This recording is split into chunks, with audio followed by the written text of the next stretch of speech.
नमस्कार, मैं हूं मोहित चौधरी और आप सभी का स्वागत है जस्ट इंडिया में। खबरों का रुख करने लेकिन उससे पहले इस वक्त की हेडलाइंस के प्रायोजक हैं आरोग्य मास्क लगाएं, कोरोना से सुरक्षित रहें। Oscar super speciality hospital and trauma centre, रंश किया showroom in Rohtak and Bahadurgarh. Showroom पर आइए, टेस्ट ड्राइव ले और गाड़ी बुक कराएं। कृषि मंत्री जेपी दलाल ने किया बड़ौदा का दौरा। 3 गांव में जनसभा को दलाल ने किया संबोधित। विकास के नाम पर दलाल ने विपक्ष पर साधा निशाना। बेरोजगारी और किसानों के मुद्दे पर दीपेंद्र हुड्डा ने सरकार पर बोला हमला। कहा अब किसानों को बता रहे हैं देशद्रोही, रोजगार देने के बजाय छीन रही है सरकार।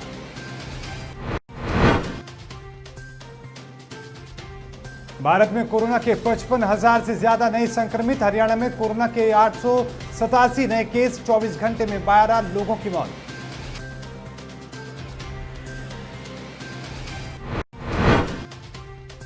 और मांग पूरी नहीं होने पर आशा वर्करों ने 21 अगस्त तक बढ़ाया प्रदर्शन। सरकार को वर्करों ने दी बड़े आंदोलन की चेतावनी।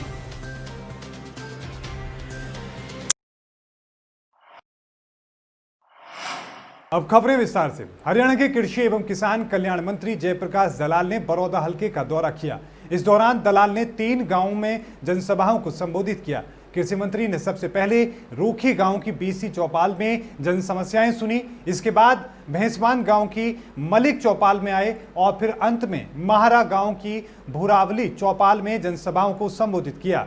साथ ही लोगों की मांगों और समस्याओं की सुनवाई करते हुए उनके समाधान के निर्देश दिए। और इस दौरान दलाल ने बड़ौदा में बीजेपी की जीत का दावा किया और कहा कि दूसरी पार्टियों के यहां 15-15 साल तक विधायक रहे मगर कोई विकास बड़ौदा की जनता को नहीं मिल पाया। दलाल ने कहा कि आज तक बीजेपी का कोई भी विधायक यहां से नहीं जीत पाया है और एक बार बीजेपी का विधायक बनाओ और फिर विकास की गंगा यहां से बहेगी।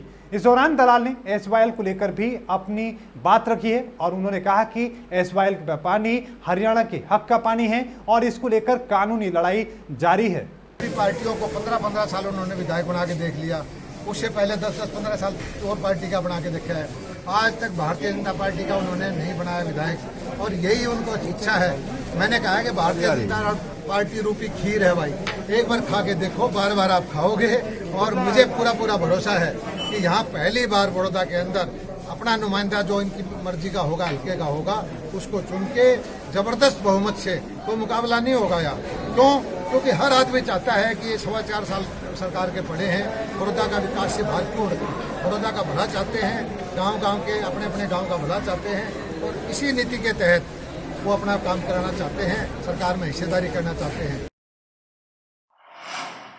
भारत में कोरोना संक्रमण के मामलों के बढ़ने का सिलसिला लगातार जारी है। देश में अब तक कुल 27 लाख से ज्यादा लोग कोरोना वायरस की चपेट में आ चुके हैं और करीब 52,000 लोगों की मौत हो चुकी है। देश में कोरोना के मामले बढ़ने की रफ्तार दुनिया में पहले नंबर पर बनी हुई है। पिछले 24 घंटों में कोरोना के 55,079 नए मरीज सामने आए और 876 लोगों की मौत हो गई। तो वहीं हरियाणा में कोरोना मरीजों की संख्या 48,000 के पार पहुंच गई।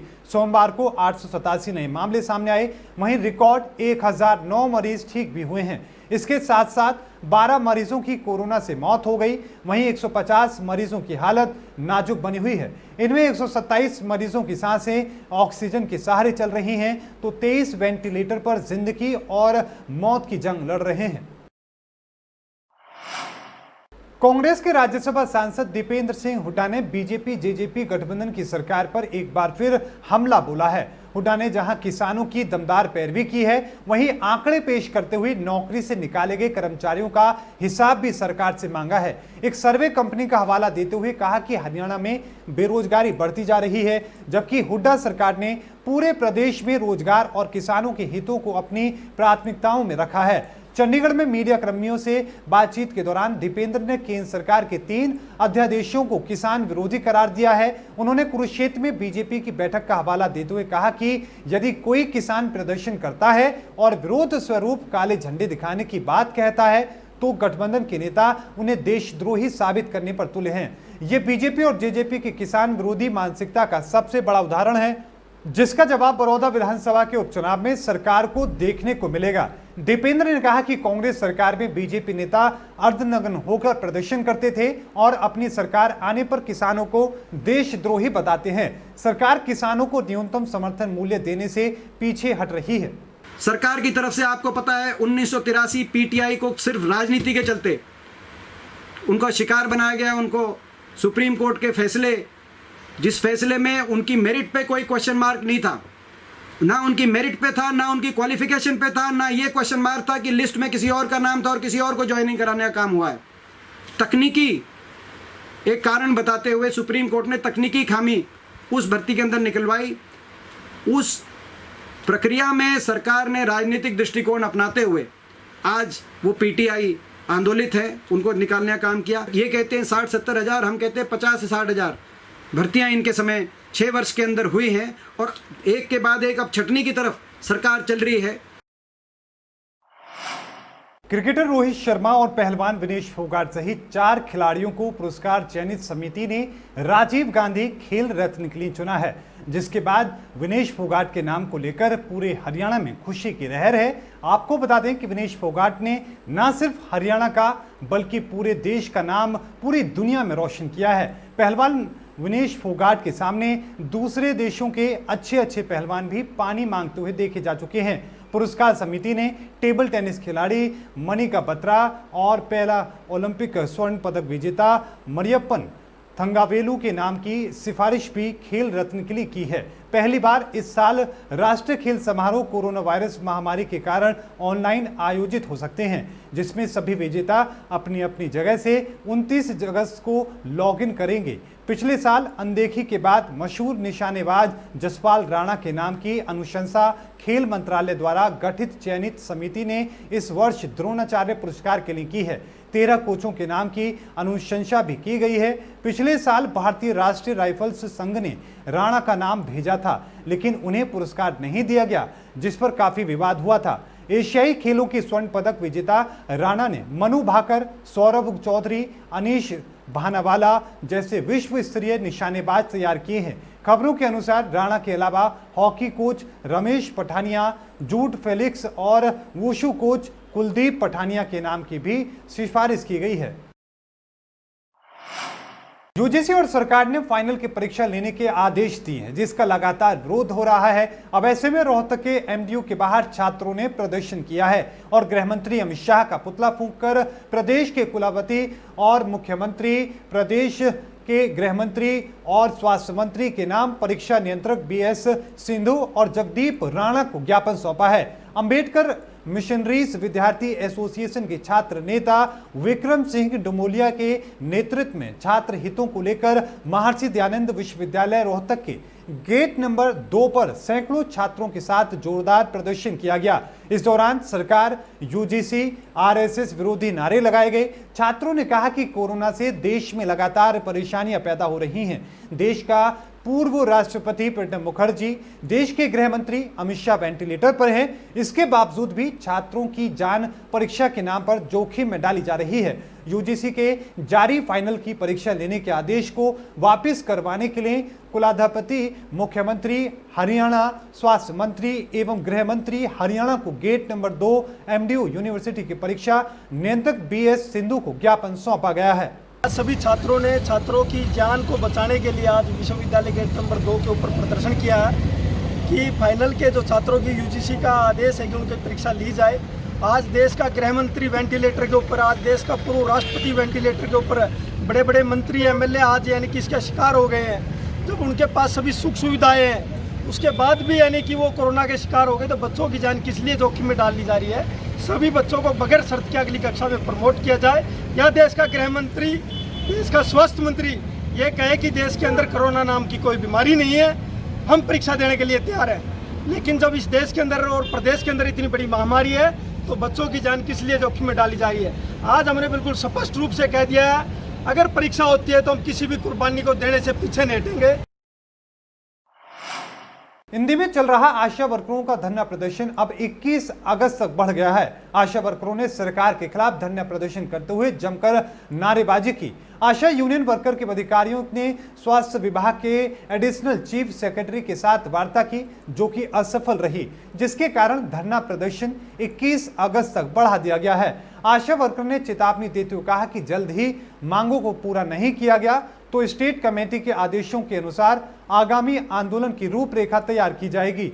आशा यूनियन वर्कर की जिला प्रधान सुदेश रानी ने कहा कि उनकी मांगें जायज हैं, फिर भी सरकार उनकी मांगों को नहीं मान रही है। इस मुद्दे पर कई बार चर्चा हो चुकी है, उनसे आवश्यकता से ज्यादा काम करवाया जा रहा है। अगर उनकी मांगों को नहीं माना गया तो हड़ताल अनिश्चितकालीन भी हो सकती है। और हम 7 तारीख से हड़ताल पे कंटिन्यू है। 9 तारीख को हमने जेल भर आंदोलन किया था, सरकार पे तब भी दबाव नहीं पड़ा। और सरकार ने कल हमें मिलने का टाइम दिया था हमारी स्टेट कमेटी को, और वो भी हमारी वार्ता विफल गई। सरकार ने कोई भी जो 6 मांगे थी उस पर कोई सहानुभूति नहीं दिखाई, वो हमारी मांगे नहीं मानी गई। और स्टेट कमेटी के फैसले के अनुसार हमारा 21 अगस्त तक हमारा कंटिन्यू हड़ताल चलेगी। हम सरकार को कहना चाहते हैं तो हमारी मांगे 6 जायज़ मांगे, हमारी मांगे पूरी कर दे, नहीं तो आने वाले दौर में सरकार खुद ही भुगतभोगी होगी हमारी नहीं मांगे माननी। जुलाना जिले में बढ़ती बिजली चोरी के मामले पर अब बिजली विभाग और सख्त हो चुका है। बिजली निगम के अधिकारियों ने बिजली चोरी के खिलाफ चल रहे अभियान को अब और तेजी से चलाने का फैसला किया है। अभियान के तहत 35 और लोगों पर बिजली चोरी का मामला दर्ज किया गया है। बिजली निगम ने आरोपियों के खिलाफ मामला दर्ज किया है। अभी तक निगम ने 17 मामलों से रिकवरी ले ली है, बाकी बचे लोगों से भी रिकवरी की जा रही है। गुंडी लगाकर चोरी करने की शिकायतें बहुत ज्यादा मिल रही थी। विभाग के सीए अजय कुमार ने बताया कि चोरी की घटनाओं पर रोक लगाने के लिए निगम ने छापेमारी शुरू की है। बिजली चोरी के लिए लोग गुंडी लगाकर और मीटर बाईपास का सहारा लेते थे। निगम ने आरोपियों पर सख्त कार्रवाई करते हुए दोषियों पर 6 लाख रुपए का जुर्माना भी लगाया है। अगस्त महीने में 1 तारीख से लेकर अब तक 17 तारीख तक 35 चोरियां पकड़ी गई हैं। इन 35 चोरियों में 6,18,000 रुपये जुर्माना लगाया गया है और इनमें से 17 लोगों ने जुर्माना भर भी दिया है।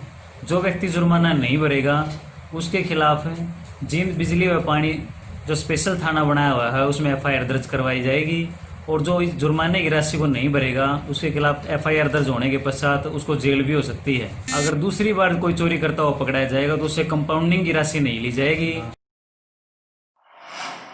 हरियाणा के जुलाना में एक बार फिर 2 सड़क हादसे हुए हैं। जुलाने में 2 अलग अलग सड़क हादसों में 2 लोग घायल और 2 लोगों की मौत हो गई है। पहला हादसा राष्ट्रीय राजमार्ग 352 पर हुआ, जिसमें बाइक की अज्ञात वाहन से हुई टक्कर में बाइक सवार युवक की मौके पर ही मौत हो गई और उसके साथ ही बैठी महिला गंभीर रूप से घायल हो गई।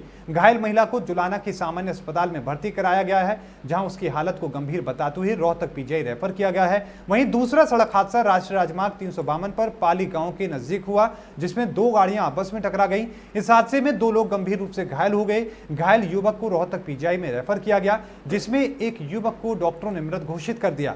थाना प्रभारी सुरेंद्र सिंह ने बताया कि 2 अलग अलग सड़क हादसों में 2 की मौत हो चुकी है और सुरेंद्र सिंह ने कहा कि 2 लोग गंभीर रूप से घायल हो गए हैं। पुलिस ने अज्ञात लोगों के खिलाफ मामला दर्ज करके जांच शुरू कर दी है। एक मोटरसाइकिल पर एक बुजुर्ग और उसके घर वाले जा रहे थे, वो कोई नाम पता ना मालूम व्हीकल उसका टक्कर मार गया, जिसमें एक बुजुर्ग की मौत हो गई।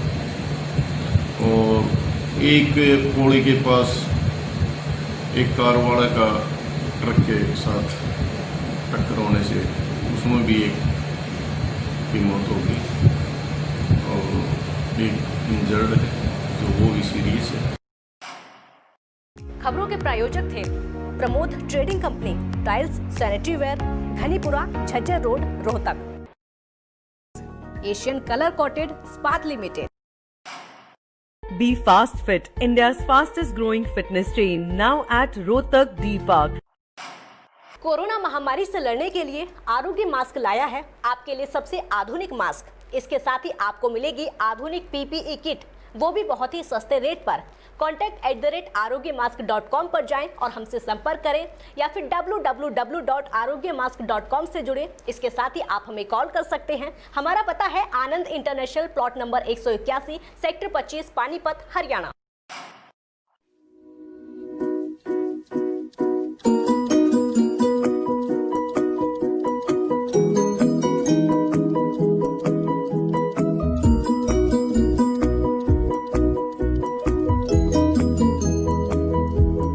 मेडिफिल इंटरनेशनल 7 शीतल कॉम्प्लेक्स, सुभाष नगर, रोहतक।